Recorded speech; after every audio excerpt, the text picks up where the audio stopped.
أعوذ بالله من الشيطان الرجيم. بسم الله الرحمن الرحيم. الحمد لله رب العالمين، وصلى الله على سيدنا محمد وآله الطيبين الطاهرين. اللهم صل على محمد.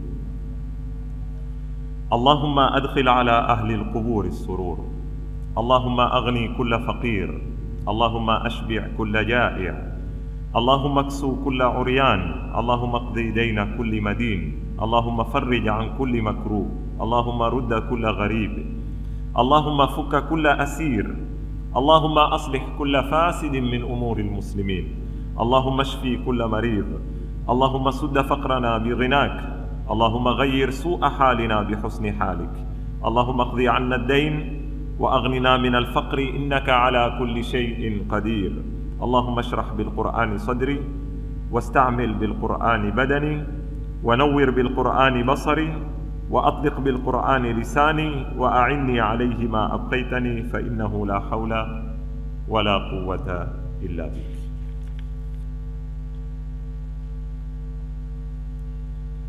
Kwa ufupi, natumai kwamba jana nimeweza kuikamilisha nukta ya hukuk wa wajibat, haki na majukumu kati ya mume na mke, na katika msururu wa mazungumzo ya hukuk tukatoka kidogo kuizungumza masala ya mwanamke kufanya kazi, ambayo ni changamoto iko katika ulimwengu wa leo, na pia katika baadhi ya asila tulizopokea nyuma, na nikaahidi kwamba mbeleni tutazizungumza kwa urefu. Na ukhti aliuliza masala ya kuolewa na yeye wafanya kazi. Natumai katika zile fikra nilizozieleza jana atapata jibu, akizingatia yale niliyoyazungumza kwamba ni masala hayafai kutolewa kanuni kwa jumla, ni masala kila mtu atakayejisome dhurufi zake, na ni masala watakawajadiliane mume na mke, waangalie ijabiyat, waangalie na salbiyat, ili waweze kuchukua uamuzi wa kuweza kuwa ni maslaha kwa ile ndoa, na hasa ni maslaha kwa vijana watakao kuzaliwa.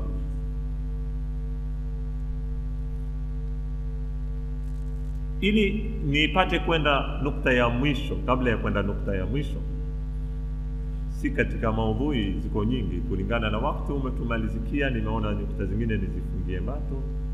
Kwa nukta ya mwisho nitaka kuizungumza ni matatizo ndani ya ndoa. Lakini kabla sienda kwenye nukta hii, wanataka kupiga msasa kidogo mengi yaliyopita chini ya unwani wanaoitaja maulamai wanaozungumza ndoa, wanaita unwani ya mahitaji ya kindoa. Hakuna mengi mapia hapa ndani, kwa sababu ni zaingiliana baadhi ya zitu, na pengine zingine tuweza kuziokota katika malengo ya ndoa, lakini kuna na mengine hatukuyazungumza, tutayazungumza kama mahitaji. Kwa lugha nyingine, kama anavyosema Sheikh Hussein Mudhahiri katika kitabu chake anachokiita Akhlaqiyatul Alaqati Zawjiyya, sema nukta hii ya mahitaji ya kindoa ni nukta muhimu sana, mpaka wataalamu wa Kiislamu wa kisaikolojia wameapa be katika masala ya kuikuza na kuiboresha ndoa, ikiwa mume na mke wataweza kuifahamu. Madhumuni yao ni nini anachohitaji mume kwa mkewe, au kwa lugha nyingine, mwanamume kama mwanamume ahitaji nini kutoka kwa mwanamke, na mwanamke kama mwanamke ahitaji nini kutoka kwa mwanamume. Wakiweza mume na mke kufikiri kwa mantiki hii, basi zizingiti zingi katika matatizo ya ndoa zitaruka. mfikirie mkeo kwa namna anavyofikiri yeye, si kwa namna unavyofikiri wewe. Na mke amfikirie mumewe kwa namna anavyofikiri mume, si kwa namna anavyofikiri yeye. Mfano,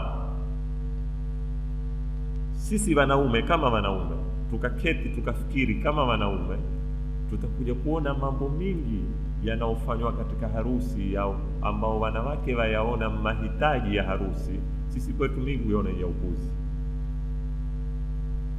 Kuna ile mambo kupamba, atolewe mwanamke hatua ashikwe veli nyuma. Lau wewe mwanamume tuamua jamani sisi tutaka tumpambe bwana harusi, watu waketi kwenye ziti, kuwe na jukwaa, bwana harusi ndani kwa wewe huvishwa, hungoja mpaka saa 5, kila mtu akwambia tutaki maneno kuchu. Lakini kwa mwanamke kile ni kitu muhimu sana sana katika maisha yake, hususa kutoka ule bibi harusi kule kutolewa mpaka kupandishwa kwenye jukwaa, athari inaomwatia katika maisha yake kwamba mamangu amenifanyia mambo haya, ndugu zangu wamenifanyia mambo haya, ni kubwa sana zaidi ya wewe unavyoyaona mambo yale ya kikuchu. Na mama kukosa kumfanyia mwane mambo yale, aweza kuona hajamfanyia jambo, hata kama amempeka mpaka university, amepata mpaka na masomo, maadamu ameshindwa kumpamba siku ya kupamba, huwa ameona amekosa kumfanyia kitu mwane muhimu sana katika maisha. Sasa anachohitaji mwanamke kwa mtazamo wa kike, si kwa mtazamo wa kiume. Hata nipige mfano wa kuzungua tani. Pengine sasa yao mambo haya kidogo, haya mambo ya madishi yametubadilisha fikra leo kwa wanawake pia mshangilia mipira. Lakini mara nyingi wanawake wakiangalia mambo ya mipira huyaona mambo ya kikuchu, wakiangalia kama wanawake majumbani. Anikwambia na hata kuona mimi na mechi bwana, usiwezi kuchelewa na lazima ndio tizini. Sio mpira nini?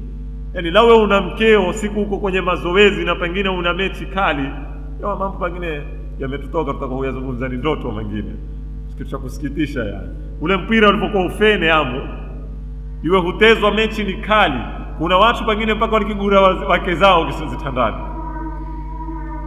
Kocha ametoa wasia kwamba mechi ni kali, na hata masala ya kujimaa yaweza kuharibu hii nguvu ya mazoezi. Kisha mantiki hii jaribu kwenda kumfahamisha ule mkeo kule ndani ya nyumba, atakavyokuyaona mambo ya upuzi kiasi gani unavyoyafanya wewe, lakini wewe unavyoyaona ni muhimu kiasi gani. Hapa ndipo watu wanapopishana. Kwa hivyo wana saikolojia wamepapa muhimu sana mahali hapa katika ndoa. Kama mwanamume unapotaka kujua mahitaji ya mkeo nini, jaribu kuyatafuta mahitaji kwa zipimo za kike. Kwa maana wanawake hufikiri vipi, na mwanamke wakati akitaka kujua mahitaji ya mumewe ni ajaribu kujua mahitaji anayohitaji mwanamume kama mume kwa zipimo za kiume. Hapa watakuwa ni rahisi sana kisha kujua kila mtu atampa mwenzake nini. Lakini wewe ukitaka kuipekesha ndoa na ukitaka mkeo apende ulipendalo wewe na atukie utukialo wewe, na mwanamke naye ataka kuiendesha ndoa kwa zipimo zake, apende apendacho yeye, matatizo makubwa.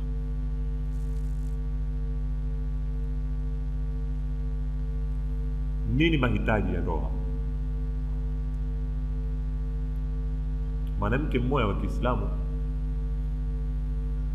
katika waandishi wa kike amezoandika kitabu kuhusu ndoa, hususa ameshibisha mada hii ambayo nizungumza sasa. Andika kitabu akiita Kaifa turdhina Allaha wa turdhina zawjak. Kitabu chake akielekeza kwa mwanamke moja kwa moja, amkhutubu mwanamke mwenzake. Yeye ni mwanamke, ni muhadhiri mkubwa katika university, amwambia mwanamke, vipi utamridhisha Mungu na umridhishe mumeo? kitabu kizuri kwa wanawake lao walikuwa waweza kusoma Kiarabu, wakipata kisome kitabu kama hiki, kiko maktaba. Kaifa turdina Allah wa turdina zawjaki. Huya anena mahitaji ya ndoa yatakikana yagawanywe sampuli 3. Sampuli ya kwanza ameyaita ni al-ihtiyajatul mushtaraka, mahitaji ya wote wawili kwa lugha fupi ya Kiswahili. Yani kila litakalokutajwa hapa ni muhimu kwa mwanamume kama mume na ni muhimu kwa mwanamke kama mke. Hizi tunaziita al-ihtiyajatul mushtaraka. Kisha kuna al-ihtiyajatu al-khassa, amekuja kunena ma yahtajuhu ar-rajulu zawju min zawjatihi, anachokihitaji mwanamume mume kwa mkewe. 3, ma tahtajuhu al-mar'atu zawja min zawjiha, anachokihitaji mwanamke mke kwa mumewe. Angalia ibara zake anazozitumia, hakunena anachokihitaji mke kwa mumewe, amenena anachokihitaji mwanamke mke kwa mumewe. Na hapa ana message aituma tayari. Yani kama mwanamke anavyofikiri ahitaji nini kwa mumewe, na anayohitaji mwanamume mume kwa mkewe, kama mwanamume ahitaji nini. Hizi ameziweka katika sura 3. Sura ya kwanza katika mahitaji yanayoshirikiana, asema kitu cha kwanza ni takwa. Ngine sisi kwetu hiyo haiko kwenye listi ya kwanza, kwa maana mfikiria tataja chakula, tataja nini. Kitu cha kwanza ni takwa, sababu takwa ndio msingi wa kila kitu. Mahala ikiwa hakuna takwa, hakuna chochote. Mwanamke ahitaji kwa mumewe awe taqi, na mwanamume ahitaji kwa mkewe awe na nini? Awe na takwa. Ikikosekana takwa kama sifa ya kushirikiana ya pande zote mbili, kwa hivyo ndoa iko hatarini. Takwa ikiweko, bila shaka utapata kitu kinachoitwa itmiinan, ambao kila mtu aizengea, utulivu wa kiroho, thika, uaminifu, kila mmoja kumwamini mwenzake, saada, happiness. Lazima kutakuwa na raha, uadilifu. Kutakuwa hakuna kesi ndani ya ile nyumba za kukiuka uadilifu,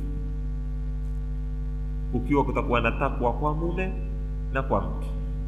Tarajia zitu hizi. Na ikiwa hakuna takwa katika nyumba, tarajia kinyume cha sifa hizi. Kinyume cha utulivu, kibabaiko. Kinyume cha thika, kutoaminiana. Kinyume cha saada, shaka, shida, matatizo. Kinyume cha uadilifu, dhulma, udhalimu. Kwa hivyo takwa yavuta mambo. Kutokuweko takwa kwa ya kinyume cha yale mambo ambayo yalikitakana yaletwe na takwa. Haya ndio mahitaji ya kwanza yatakayabuniwe nyumba huku na huku. Pili, katika mahitaji inayohitajika pande zote mbili, kuheshimiana. Al-ihtiramul mutabadal, kama anavyoita yeye, heshima inayotoka pande zote mbili. Mume amheshimu mkewe na mke amheshimu mumewe, na kila mmoja ahitajia heshima kutoka kwa mwenzake.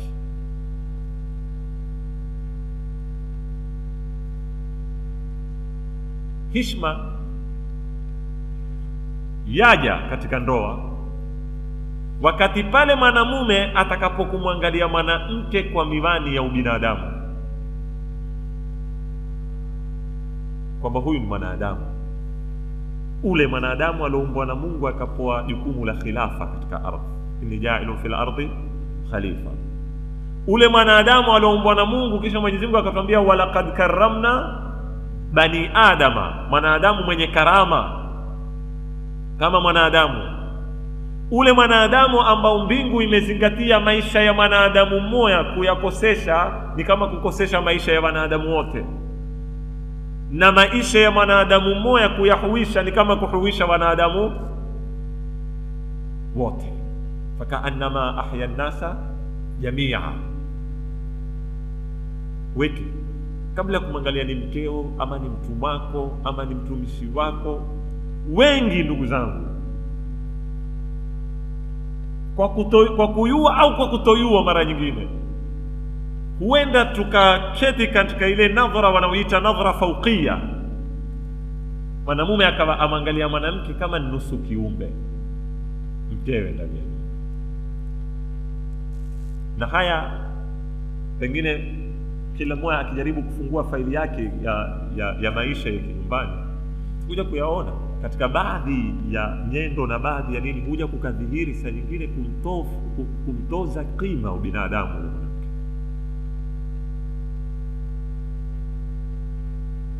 Na mwanamke pia ana haja kumwangalia mumewe kwa miwani hii, ukaheshimiana, ndipo unapoweza kuendelea maisha kama yale.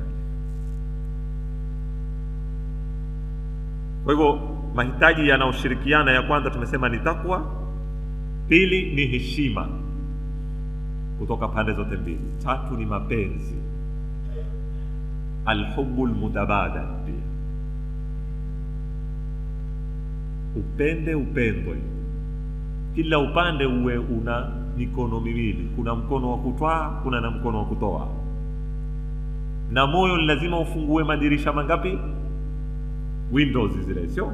Ufungue madirisha mawili, dirisha la kutoa mapenzi na dirisha la kupokea mapenzi, sio nipa tu. Kwe kila mtu aona kwa mwenzake kuna mapenzi yaja na kuna mapenzi yapokewa, na kutafuta ndia ya kuyaeleza. Nimezungumza nyuma kwa urefu mimi mahaba, kuambiana zile zitu za kuonesha mahaba. Istoshe mapenzi ya hapa yatakayakiuke lile neno la musawat, yawe yatatoka kwenye nipa nikupe ama nitakupa unipe, yatoke pia kwenye stage hii, ndio tutasema ndoa imeviva kisawasawa. Yatoke kwenye stage ya hubul mutabadal, yaingie kwenye stage wanayoita ya ithra, wa yu'thiruna ala anfusihim walau kana bihim khasasa. Awe mwanamume uko tayari kutanazal na haki zake kutanguliza haki za mwanamke, na upande wa pili mwanamke uko tayari kutanazal na haki zake kutanguliza haki za mume. Kila mmoja ataka kufadhilisha haki za mwendani wake kabla ya haki zake. Hapa ndio huwa mahaba yameviva na yamekomaa na yamefika pale kwenye kile kiwango ambao kwamba hakuna wimbi laweza likatingisha mahaba yale.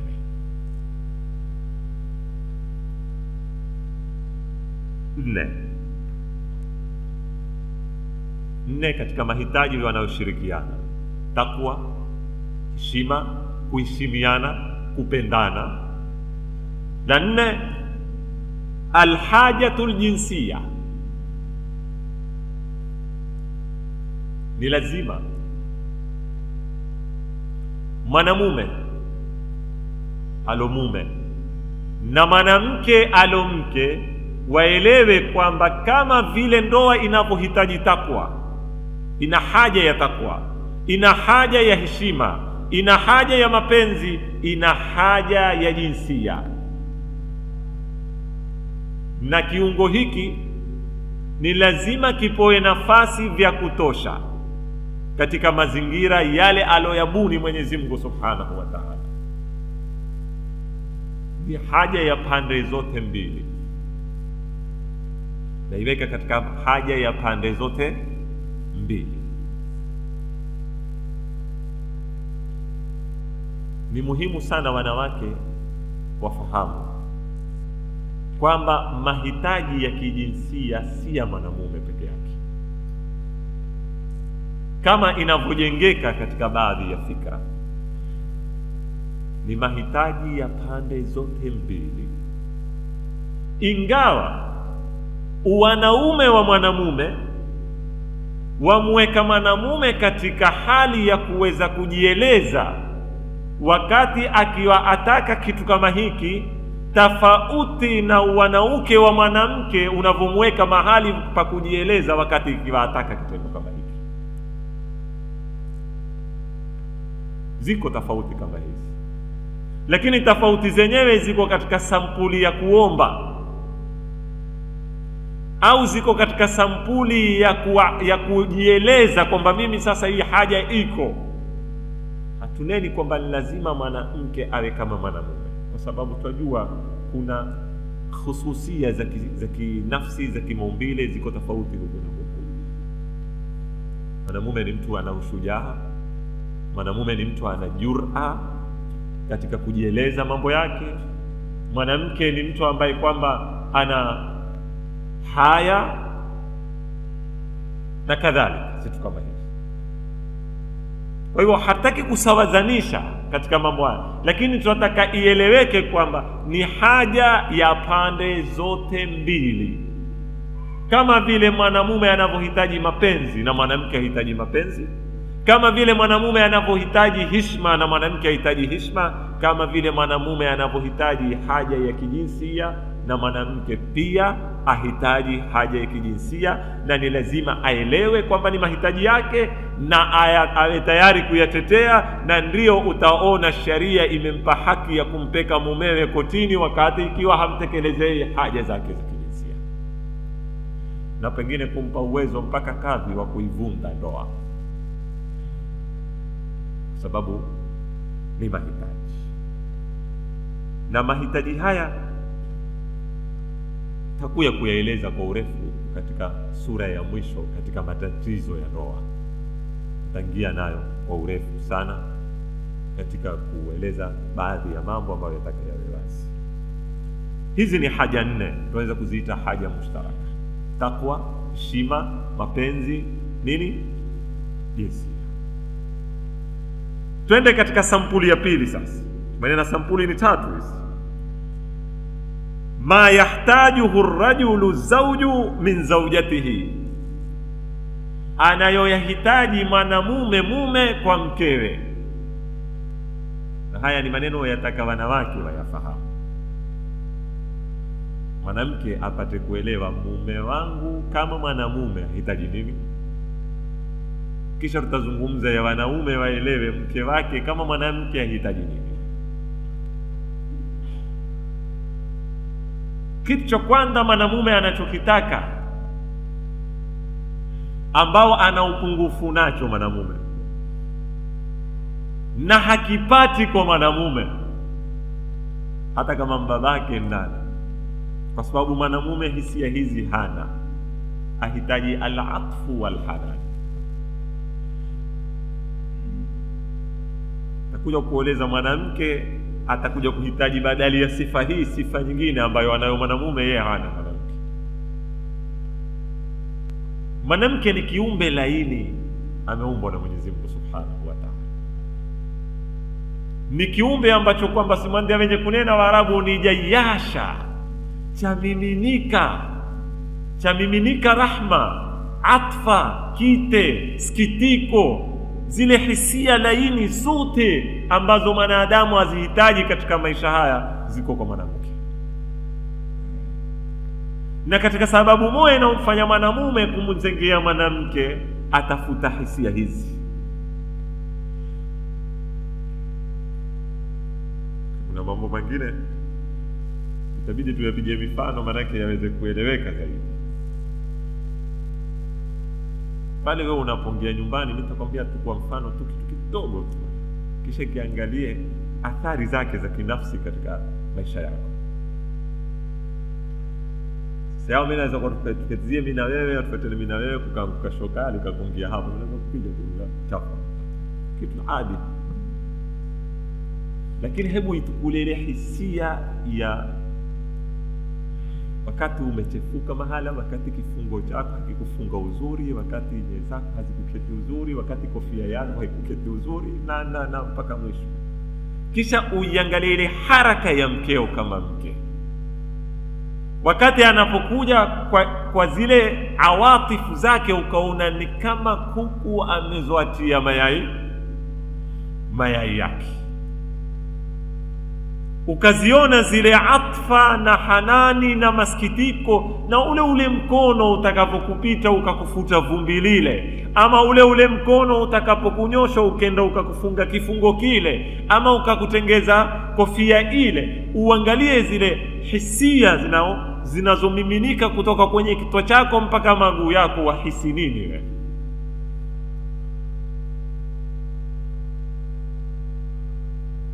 Au wakati unapokuwa wewe umelala, na hisi lazima kwa mwanamke mke, hata mama atoa hanani kama hii. Kwa utakapokuwa muwe, awe ameingia mamako, amekuandika mkono wake kwenye kitwa, ule mkono wa mama ambao ni mkono wa kike, utukuzie zile zite za umama. Wa uhisi namna gani tofauti? Ni neema Mwenyezi Mungu amempa mwanamke. Mazungumzo haya huyarudia mimi ya Mtume sallallahu alaihi wa sallam, kufika mahali akamkuwa mwane mama. Kufika mahali akamkuwa Fatima mama, wakati alipokosa mama.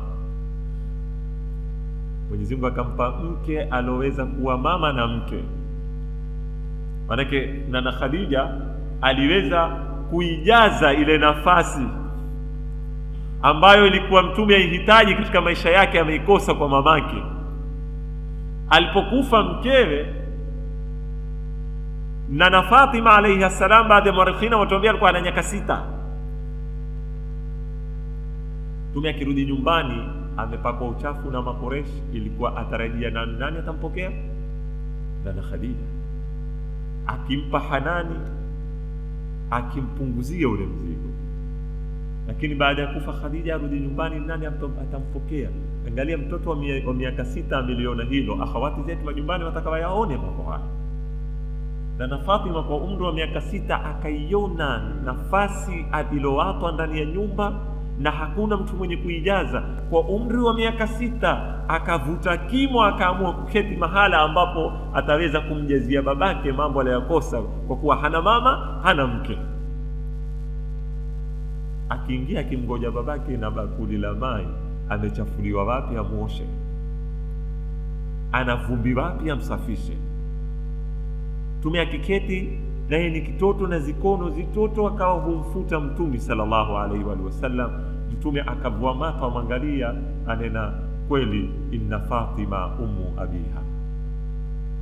Katika majina yake leo malakaba alonayo aitwa ummu abiha, mamake babake. Kwa nini aitwe mamake babake? Kwa sababu kile kite cha kike ambacho kilikuwa chahitajika hanani, akaweza kutoa vitu kama hivi. Kwa hivyo mwanamke kama mke ndani ya nyumba ni muhimu sana afahamu zitu hizi, namna zilivyo na dori katika kumjenga mumewe.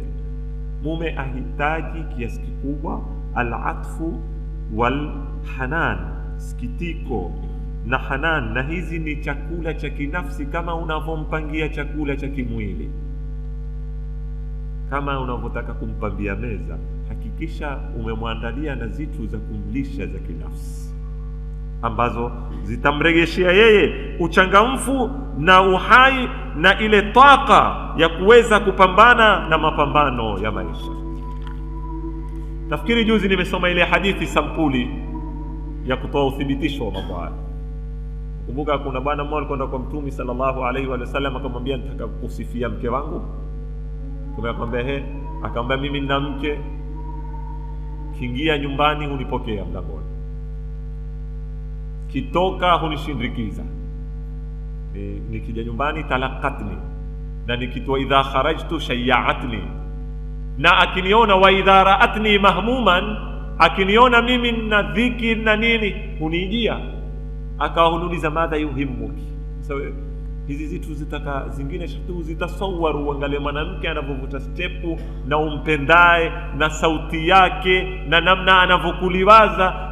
Simwandia huyu mwenye kaifa turudhina anena mpaka zile kasamatul wajhi, namna ule uso wake wa bashasha ulivona athari kwako katika kunini. Ule akamwambia mumewe, ikiwa ya kutiao hamu ni mambo ya riziki na ulimwengu, fakat takaffala bihi ghairuka, sio sasa mambo hayo, Mungu huko.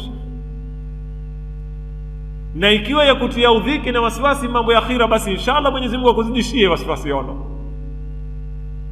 Yani kwa maana ikiwa wewe ni mtu una hamu atakwenda peponi, hiyo ni hamu haifai kuondoka Mwenyezi Mungu. Hii ni katika sampuli ya kukuonesha mwanamke anavompa mwanamume, anavomlisha zitu asokuwa nazo. Kweli mwanamume ni jabari jamani, mwanamume ni shujaa, ana kifua kikubwa, lakini mwanamume aweza kuteleza pahala kama unyewe akikosa halali.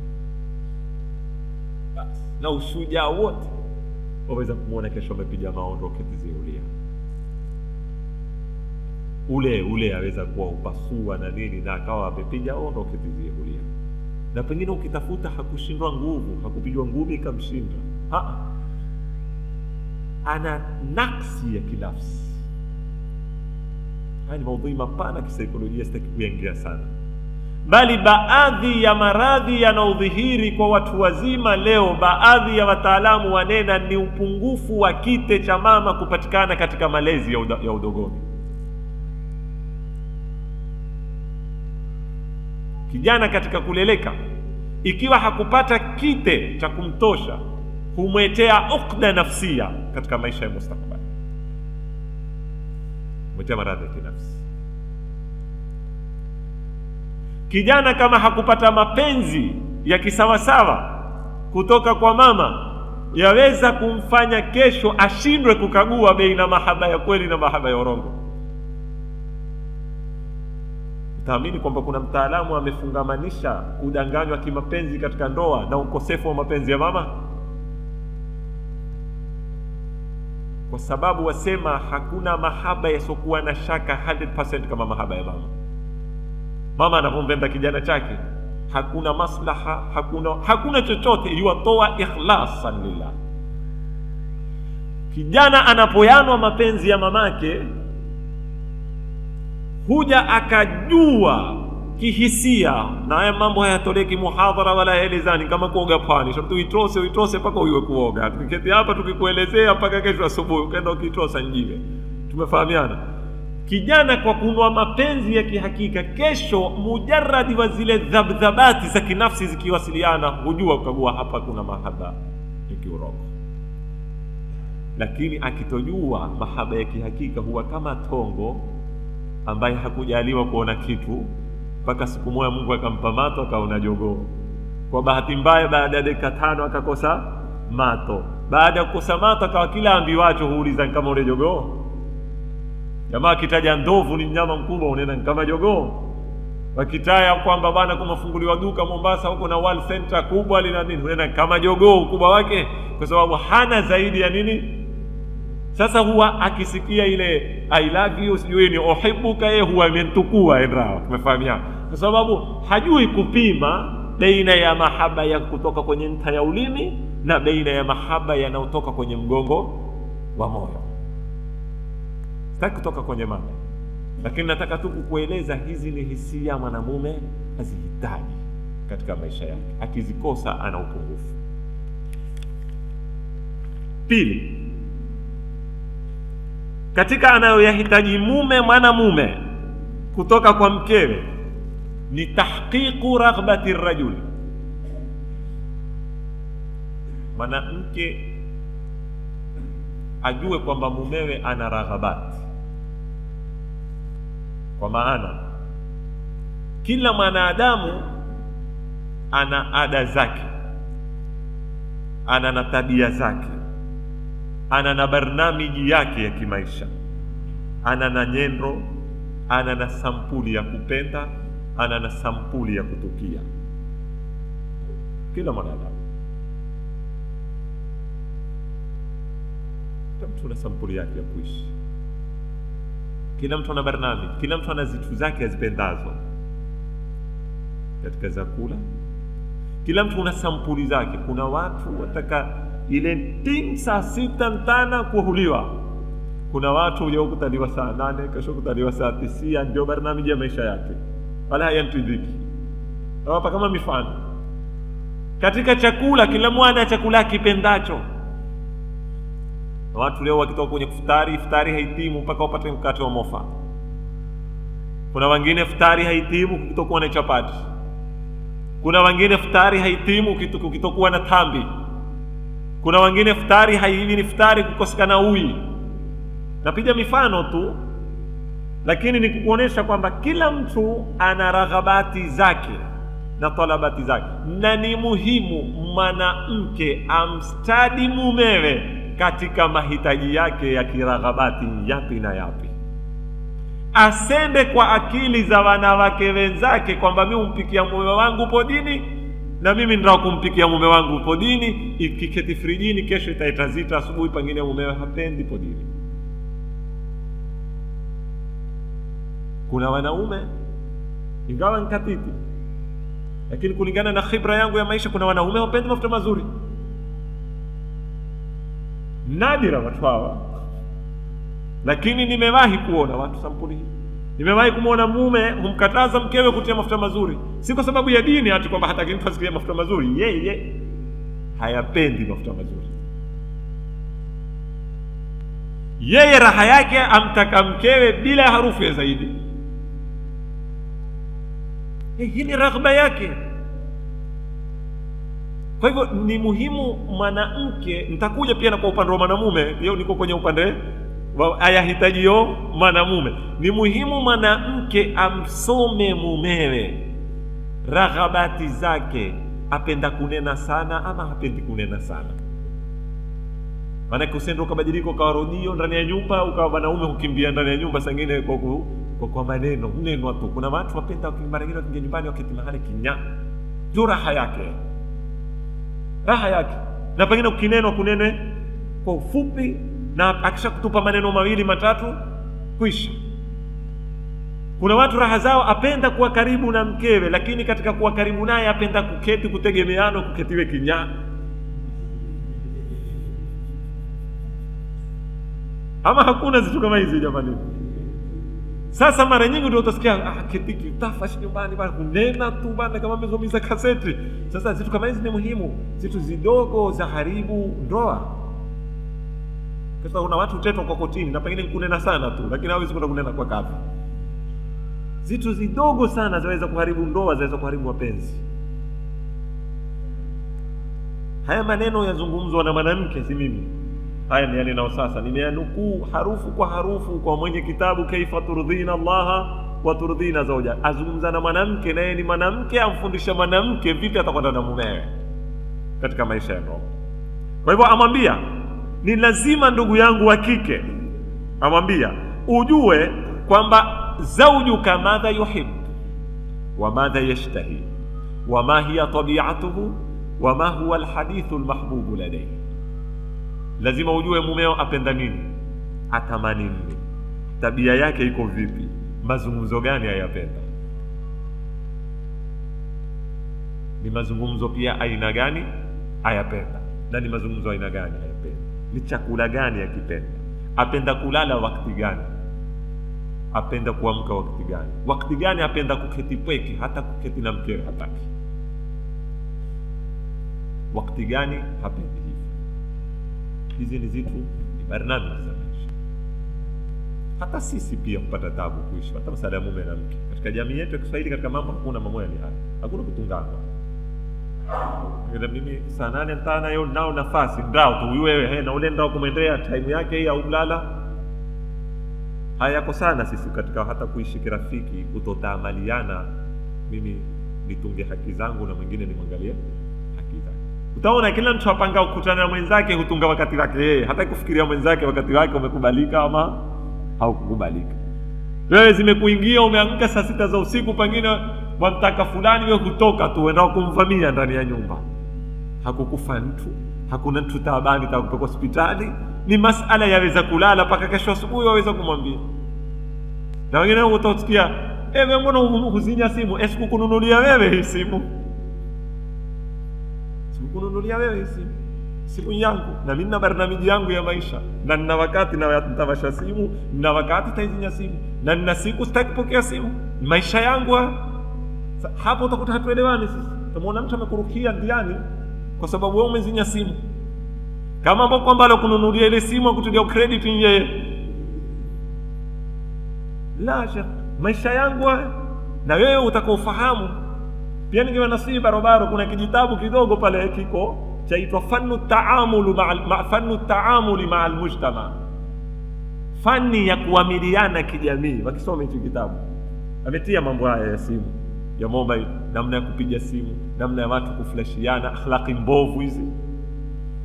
Watu wataka mtu kwa simu kwa umendele wewe kumflashia tu na wewe mwenye haja mwewe, ni akhlaqi mbovu Kiislamu. Ya akhlaqi mbovu zazungumzwa pale kwenye kitabu kwa urefu. Namna ya kujua utapiga simu kwa kadiri gani, maneno marefu sitaki kutoka kuingia kwenye mada nyingine, lakini kijitabu chenyewe chaitwa fannu taamuli ma'al mujtama. Ametaja mambo ya harusi, ya kwenda matangani, kwenda kusakilisha watu, umeingia wewe matangani badala ya kushughulikia walokufa, watu wote kwa kushughulikia wewe. Tumeingia matangani, wewe yua watu kwa matangani kwenye msiba, umekuwa lazima utaka godoro, haumetiwa godoro. Umekuwa ewe nitaka na berishiti, shekhi watu kwa matangani ulalo majambini, ukipata hapo lala, hakuna alokuambia ndo. Uthaqili katika kuishi ni muhimu sana, mtu tujisome tabia. Tunazo tabia hizi za kuthaqilishana sana mpaka tukakimbiana na kutopeana uhuru na kutokuwa na diplomasia pia katika kuamiliana. Kwa maana umemwambia mtu kitu unaweza asiwezi kwisha, imalizike hapo. Mpe mtu nafasi, mpe uhuru. Na mwanamke na mwanamume nitakuja kuzungumza pia kwenye mada ya matatizo hii, kutokuwa na ile masala ya private kwenye nyumba. Ni muhimu, si kila la mwanamke ni la mwanamume. Lazima kuna mwanamke ana mambo yake ndani ya nyumba, hata mumeo huwezi kuyajua, na kuna mambo mwanamume ndani ya nyumba hata mwanamke hawezi kuyajua. Haya pia nitayaweka wazi kesho. Na kutawaliana sana ndio huenda kukatea matatizo ndani ya nyumba. Ala kulli hal,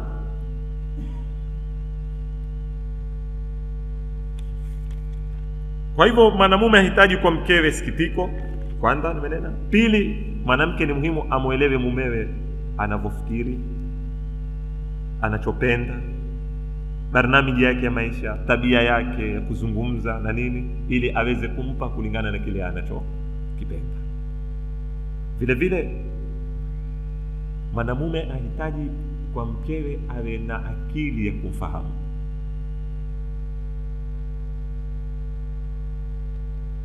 Ni muhimu sana mwanamke ajaribu kujikuza fikra zake, kuweza kumfahamu mumewe, haswa akiwa ni mwanamume ambaye hapendi kunena sana. Ndio kuna baadhi ya watu waweza kuwa na mulahadhat fulani, akiona kosa fulani atatupa mulahadhat. Hana tabia ya kuketi kutoa utendi. Wewe umenifanya kadhaa, wewe umenifanya mimi ungia hapo chakula siwekewa. Aiza kutupa mulahadha ya maneno mawili matatu akashikadia kenda zake. Ni muhimu mwanamke awe na akili ya kujua kuokota maneno kutoka kwa mume. Kwa sababu watu namna hii wana hatari wakitukua mauqif kutukua mauqif. Sababu hawana tabia ya tendi ndefu za kuzungumza. Sasa kuna mulahadhati tu akatupa. Mbona chakula kimechelewa ya? Basi, pengine. Au mbona siku hizi wewe umekuwa kunitia akilini? Akalitupa tu namna hiyo. Taka awe na tafakuh mwanamke, aive kiakili na ajue kuokota mulahadhati za mume katika ndoa wakati zinapowekezwa kwake na kuzipika na kuweza kuzirekebisha. Pia awe na akili ya kuweza kuwa wapili wa mumewe katika mazungumzo. Kwa sababu mimi nazungumza jamii yetu ya Kiswahili. Kwa mara nyingi kwa kuwa sisi wanaume ndio tuna ihtikaki ya kijamii, sana ndo tuko kwenye mambo ya siasa, tuko kwenye mambo yanayoendelea kwenye mui ya sampuli yoyote atakayokuendelea. Kwa hivyo sisi huwa mara nyingi kifikra tuko na twayaona mambo na nini. Mara nyingi wewe taamali, kila mwalayo akitoka jaribu katika maisha, kila mwa akirudi ajaribu kuketi na mkewe kutaka kuzungumza siasa za Kenya, au kutaka kuzungumza naye matatizo ya hapa mui, kisha uangalie respond inaotoka kule. Wewe mwenyewe utatia chiki, utaniambia mimi ndio neno sawa ama si sawa. Je, uko katika level ya fikra ulizonazo waweza kuketi kama wapili wako kudiskasi, ama ni mtu hukupokea tu neno, ama ni mtu huthakilika kwa yale umwambia? Pima swali haya matatu. Aweza kuingia na wewe mkadiskasi nini, kieni huyo Raila upe kwa hiyo hono muungano umefika wapi, au mkaja amu mkajadili siasa zinazoendelea amu, matatizo ya ardhi, matatizo ya paka mwisho. Utakuta ni wachache katika wanawake ambao wamejijenga kiakili kuweza kuwa wapili wa waume zao kuketi kujadili. Na hili nawaambia akhawati zangu majumbani, ni katika kufuli moya ukiitaka ya kumfanya mwanamume asitoke ndani ya nyumba, na ni ufunguo moya wa kumfanya mwanamume atakazengee wazungumzi nje ya nyumba. Kwa sababu mwanamume ataka mtu mwenye kuzungumza naye kulingana na yale yaliyoko nje. Kwa hivyo ikiwa mwanamke ashindwa kuingia na yeye katika zile nyanja, itakuwa sasa wewe umekwenda wataka kuzungumza ulimwengu, yeye ataka kukuelezea ya kupamba, kutapishana khututi. Tumefahamiana? Level haziko sawa katika kule. Fikiri mifano nilopiga nimeeleweka, wakati umenisonga sana. Kwa hivyo ni muhimu vitu kama hizi akhawati zangu wazifahamu. Nimebakisha likuwa moya ni kuanzisha mapenzi, lakini sitolikariri hili kwa sababu nimeeleza sababu za kuleta mapenzi katika ndoa. Kesho inshallah nitazungumzia anayohitaji mwanamke sasa kutoka kwa mumewe, ambayo sidhani kama itakuwa wakati mrefu. Alafu tutamaliza topic ya mwisho. Napenda tu kuwapasha habari, tutazungumza matatizo ya ndoa na masuluhisho, na mpaka kufika kwenye talaka itaingia kwenye topic hii, na nini talaka, kwa nini, na nitajaribu sana kwa sababu siku nilizobakiwa nazo ni siku 7. Mungu ametupa uhai na uzima. Sasa zitategemea hizi siku 7 kama zitaweza kutanganya maudhui haya. Maana tuna maudhui katika matatizo ya ndoa, ni stage fulani inaopita kila ndoa, lazima ipite stage hizo, na mara nyingi huweta matatizo. Tazieleza ni stage gani, sote upite stage hizo. Alopita salama salimini, shukuru Mwenyezi Mungu. Ni kama kupita mlango sijui wa wapi, watano au mama. Katika mambo yanayoleta matatizo kwenye ndoa ni wivu. Tauzungumza wivu kwa mwanamume, wivu kwa mwanamke, wivu kubalikao, wivu usiokubalikao, kuoa wake wingi kama chombo kinachozidisha wivu, na vipi tutaweza kuweta suluhisho na mambo kama haya. Katika matatizo yaliyoko katika ndoa, umimi, hii nimezungumza kwa urefu nyuma, nitaipita mbio. Katika matatizo sababu zinazoita matatizo katika ndoa ni rataba, hii nimewahi kuizungumza na nitaipitia. Msururu mmoja, gari huenda utafikiri ni barabara ya Nairobi na Mombasa, yani moja kwa moja, hakuna kona, hakuna nini, ndio rataba. Taisherehe. Katika mambo ambayo yasababisha matatizo katika ndoa ni idara mbovu ya mwanamume, kutojua kuiendesha ile nyumba. Akaja idara yake mbaya ikazaza matatizo, yeye akashika matatizo akasahau shida kwamba yeye ameshindwa kucontrol ile nyumba. Katika matatizo yanayopatikana katika ndoa ni hususiyat, kukosekana kabisa ule uprivate wa mtu. Lazima kuna mipaka ya kila mtu kuatiwa chake, si kila chako changu na kila changu mchako, baina mume na mke. Katika matatizo yanayoletwa katika ndoa ni tadakhulatul walidaini wal usra bijumla. Wazazi wa pande hii ama wa pande hii mara nyingine wana mikono katika matatizo ya ndoa, ama familia kwa jumla, ndugu, wajomba na mashangazi wa pande hizi na hizi. Haya kwa jumla ndiyo mambo ambayo tutayazungumza, na baada ya hapa kila tatizo nini suluhisho, na likishindikana mwisho tutamaliza na masala ya talaka, vipi watu huwatana katika msingi fa imsakum bimarufin au tasrihun bi ihsan. Mwenyezi Mungu azijalie ndoa zetu za kudumu, si za kuwatana, kwa baraka ya mwezi wa Ramadhani kama huu, atupe masikizano katika majumba. Walhamdulillahi rabbil alamin. Na kesho insha Allah taala tutakuwa ndio na kesi ya Shakila kesho sana. Naomba watu wote tushuke kotini saa 3, kwa sababu si mambo yake haya ni mambo yetu sote umma, na wao wameona kiungo rahisi cha kupitia mbaroni. Mwanaume mwanamke ni nini, wamtishe, wampeke huko, wampitishe huko. Kwa hivyo kitu tunachoomba mimi ni umma uwe mato na uangalie, kwa sababu umma ukiwawata viongozi wao kuteswa, utawafanya kesho kukitokea tatizo lingine wasije tena kusimama na sisi tutakwenda bila ya political power. Hii ndio ambao hawaitaki. Kwa hivyo twende na wao tukawasikize watafanya nini, tuangalie na sisi tutafanya kitu gani. Wassalamu alaikum.